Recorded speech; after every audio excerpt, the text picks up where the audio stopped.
Arthrology क्या है? Ortho आप लोग जानते हैं कि जो किसके हड्डी के डॉक्टर होते हैं उनको आर्थोलॉजिस्ट कहते हैं। तो ये आर्थोलॉजी क्या है?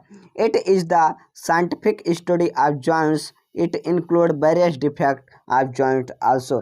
क्या है? जब हम साइंटिफिक स्टडी करते हैं किसके, जॉइंट्स के बारे में, जोड़ों के बारे में, और उनमें कौन कौन से डिफेक्ट्स आ सकते हैं या कौन कौन से डिफेक्ट्स होते हैं, तो ये क्या कहलाती है? आर्थोलॉजी कहलाती है। क्या है? मैस्थेनिया ग्रेविस क्या है? It is a serious myasthenia gravis, it is serious and sometimes fatal but a rare disease. क्या है? कभी कभी ये सीरियस और कभी कभी सीरियस नहीं होता है, नॉर्मल होता है, बट क्या है? ये रेयर डिजीज है। In which skeletal muscles are weak and fatigue easily. क्या है? जिसमें आपके स्केलेटल मसल्स जो होती हैं वो वीक हो जाते हैं और उनमें क्या होता है? फैटिग हो जाता है। In this there is a reduction in acetylcholine of synaptic vesicles. क्या है?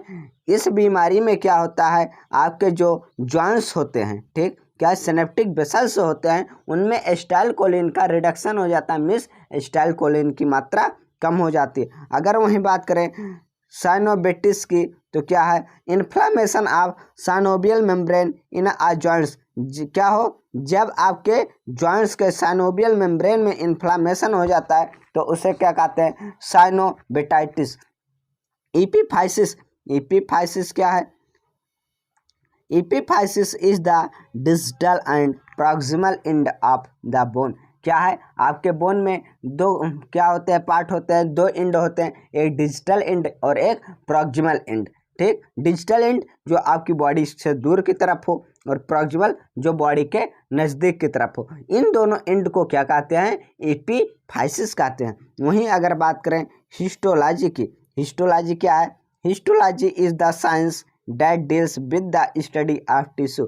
क्या है? जब हम ऊतक के बारे में अध्ययन करते हैं तो वो क्या कहलाता है? हिस्टोलॉजी कहलाता है। अगर बात करें एनाटॉमी एंड फिजियोलॉजी की, तो anatomy is the science of internal body structure and the relationship among them. क्या है? इसमें हम इंटरनल बॉडी स्ट्रक्चर के बारे में अध्ययन करते हैं और उनका एक दूसरे से क्या रिलेशनशिप है इसका अध्ययन करते हैं। ये क्या है? एनाटॉमी। अगर बात करें फिजियोलॉजी की, तो हम स्ट्रक्चर के बारे में जान लिए हैं, तो उनके कार्यों के बारे में भी जानना जरूरी है। तो physiology is the science of body function. Physiology क्या है? हम फिजियोलॉजी को कैसे व्यक्त करते हैं? फिजियोलॉजी एक क्या है? फंक्शन की साइंस है, मीन्स साइंस ऑफ फंक्शन, कैसे कैसे वर्क करता है उसका अध्ययन। ठीक, इसको अन्य भाषा में क्या कह सकते हैं? Physiology is the science of body function, how the body parts work. क्या है? जब हम फंक्शन की बात करते हैं तो वो कैसे काम करता है, भाई उसका काम है तो काम को करना कैसे है, ये भी तो क्या है। अब हम लोग आते हैं क्रेनियल कैविटी में। क्रेनियल कैविटी क्या होती है? Cavity found by cranial bones. क्या है? क्रेनियल बोन्स आपकी जो खोपड़ी वाली बोन्स होती हैं, ठीक, जो क्रेनियल बोन्स से कैविटी बनती है उसके अंदर जो जगह बनती है उसको क्या कहते हैं? क्रेनियल कैविटी कहते हैं। और क्रेनियल कैविटी क्या है? Which contain the brain is known as cranial cavity. क्या है? जो ब्रेन को कंटेन करता है, क्रेनियल कैविटी के अंदर ब्रेन प्रेजेंट होता है, और जो वैसी कैविटी जो ब्रेन को क्या करते, कंटेन करते, वही होती है क्रेनियल कैविटी। अगर वहीं बात करें मेसेंट्री, आप fan shaped fold of peritoneum is called as mesentery. क्या है? एक फैन लाइक क्या होता है? शेप का फोल्डिंग होता है किसका? पेरिटोनियम का, और इसको क्या कहते हैं? मेसेंट्री कहते हैं। ये क्या होता है? Bind the small intestine to the posterior abdominal wall. क्या है? पोस्टीरियर एब्डोमिनल वॉल पे ये क्या होता है? पोस्टीरियर एब्डोमिनल वॉल, जो आपके एब्डोमिनल वॉल का पीछे वाला भाग है वो वहाँ पर होता है, और उससे क्या करता है? ये आपके स्मॉल इंटेस्टाइन को बाइंड करता है। इट एक्सटेंड, क्या है? It extend from the posterior abdominal wall to work around the small intestine. ये क्या होता है? कहाँ से कहाँ तक फैला होता है? पोस्टीरियर एब्डोमिनल वॉल से लेकर के आपके इंटेस्टाइन को क्या करता है? लपेटे हुए होता है। And then return to the origin forming a double layered structure. और क्या करता है, फिर से वापस वहाँ तक पहुँचता है जहाँ से इसका ओरिजिन होता है और डबल लेयर का स्ट्रक्चर बनाता है।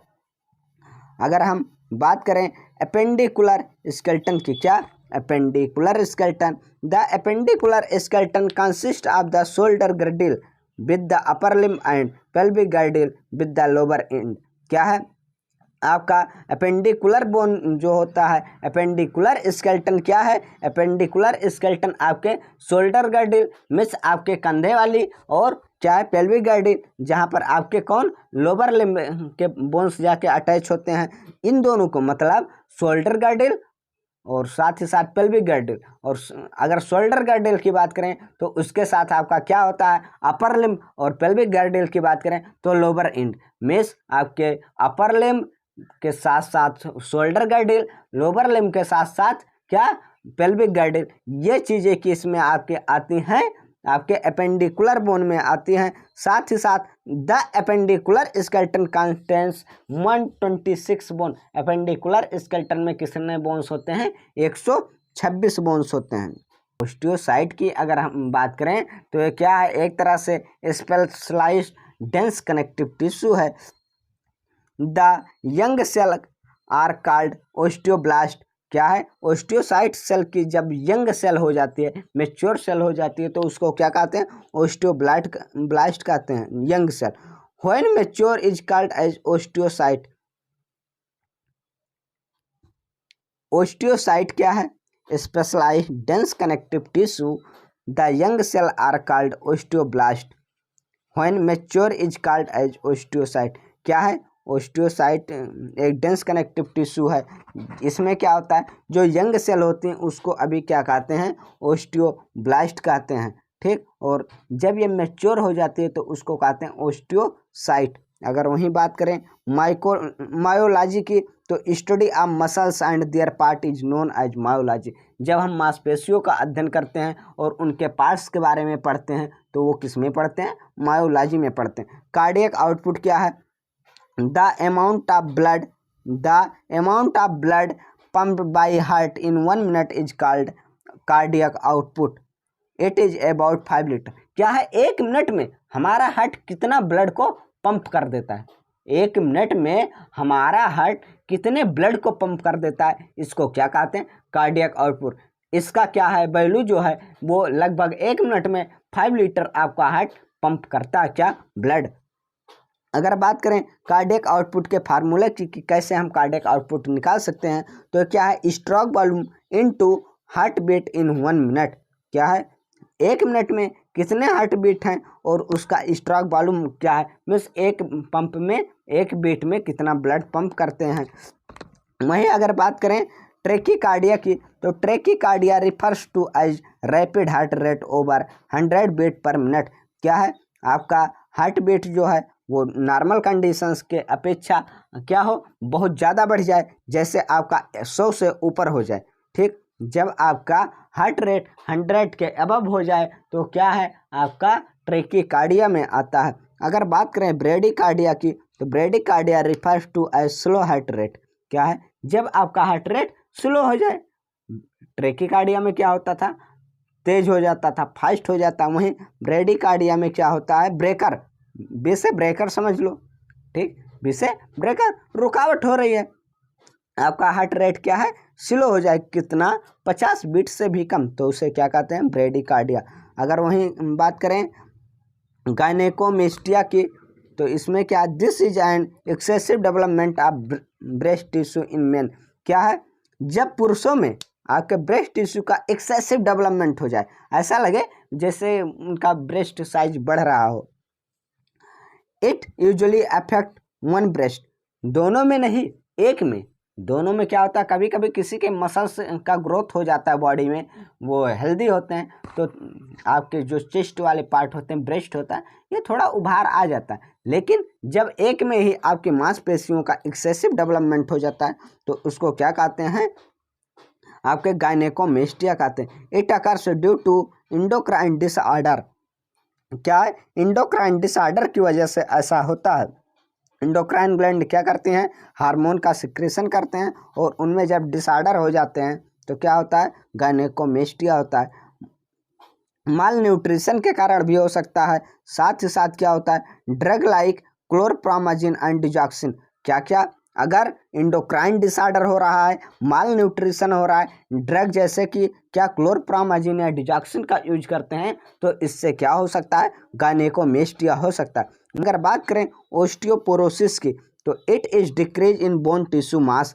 क्या है, ऑस्टियोपोरोसिस में आपके बोन टिश्यू जो होते हैं उनके मास में क्या होता है, डिक्रीज हो जाता है, रिडक्शन हो जाता है। when the bones become progressively previous and decalcified। क्या है, इसमें प्रोग्रेसिव हो जाता है, पोरस हो जाता है, और साथ ही साथ उसमें डिकैल्सिफिकेशन हो जाता है, मिस कैल्शियम की कमी हो जाती है। It occurs due to immobility, lack of exercise, smoke, excess alcohol intake, early menopause, low calcium diet intake, drug like corticosteroid. क्या है, ये क्यों होता है, आपके जैसे अगर लो इमोबिलिटी हो रही, आप चलते फिरते नहीं, बैठे ही रहते हैं, लैक ऑफ एक्सरसाइज नहीं करते हैं, स्मोकिंग करते हैं, सिगरेट यूज करते हैं, हुक्का यूज करते हैं। क्या है, एक्सेसिव अल्कोहल इंटेक, अगर आप शराब का एक्सेसिव सेवन करते हैं, अर्ली मेनोपॉज, क्या हो, अगर अर्ली मेनोपॉज की भी कंडीशन आप में है तो उससे भी, और लो कैल्शियम डाइट इंटेक, अगर आप कैल्शियम वाले भोजन को कम करते हैं तो भी, और जैसे कार्टिकोस्टेरॉइड जैसे ड्रग का यूज अगर आप करते हैं तो उससे भी आपको क्या हो सकता है, ओस्टियोपोरोसिस हो सकता है। पोरोसिस से क्या है, ओस्टियो मिस बोन और पोरोसिस मिस पोरस हो जाना। ठीक, वहीं बात करें RH फैक्टर की, RH factor it is agglutinogen called as rhesus factor since it was first seen in rhesus monkey. क्या ये सबसे पहले रेहेसस नामक मंकी में खोजा गया था। RH positive individual have the factor but RH negative individual do not have this. क्या है, जिसमें RH फैक्टर पाया गया वो पॉजिटिव है, जिसमें नहीं पाया गया वो नेगेटिव है। अगर बात करें टिश्यू की, तो a group of cell having the same origin, similar shape and common function is known as tissue. वहीं बात करें लिम्फ की, तो lymph is a tissue fluid which is formed by the passage of substance from blood capillaries into tissue spaces.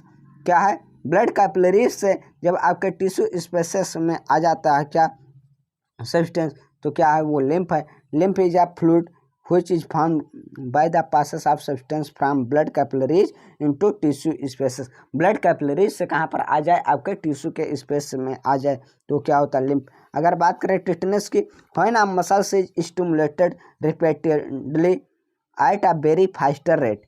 क्या है, जब आपकी muscles बहुत तेज से स्टिमुलेट करे, रिपीट हो, तो क्या होता है, द मसल्स कॉन्ट्रैक्ट मैक्सिमली। क्या होता है, मसल्स आपके बहुत ज़्यादा कॉन्ट्रैक्शन में आ जाती हैं। The muscles remain at a maximal rate of concentration till. क्या है, मसल्स में मैक्सिमल रेट ऑफ कंसंट्रेशन होता है कब तक, द स्टिमुलस कंटेंस। क्या है, जब स्टिमुलट क्या होता है, कंटिन्यूअस में होता है, साथ ही साथ क्या, इट गेट फैटिग, और क्या होता है, फैटिग की भी कंडीशन आ जाती है। This sustained maximal contraction is called tetanus. ठीक, मीनोपोज क्या है, मीनोपास इट इज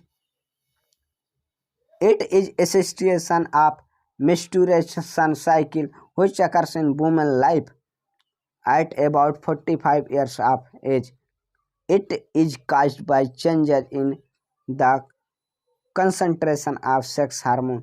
क्या है, मेनोपॉज क्या है, जब आपके वुमेन्स में क्या होता है, एक तरह से मेंस्ट्रुएशन साइकिल एमसी जिसे कहते हैं, उसमें क्या होता है, इसेक्शन हो जाता है। तो ये किस एज में होता है, 45 की एज में। और ये क्यों होता है, जब हार्मोनल चेंजेज आते हैं तब। टेक्सोनॉमी क्या है, the branch of science concern with identification, classification and naming of organism in an ordered system according to their natural relationship. Cytology क्या, the branch of biology and medicine concern with the structure and function of plant and animal cell.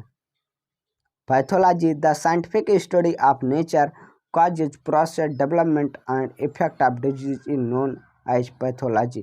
तो आज के लिए बस इतना ही। आप लोग हमारे चैनल पर बने रहिएगा, हम आप लोगों के लिए इम्पोर्टेंट क्वेश्चन के जो है वीडियो लाते रहेंगे। और आपको क्या करना है, चैनल को सब्सक्राइब करना है, वीडियो को लाइक करना है, कमेंट भी करना है, जिससे हमको पता चले कौन कौन से स्टूडेंट हैं जो वीडियो को देख रहे हैं। आपको क्या है, PDF नोट्स मिल जाएगा, आप कमेंट बॉक्स में कमेंट जरूर करें। धन्यवाद।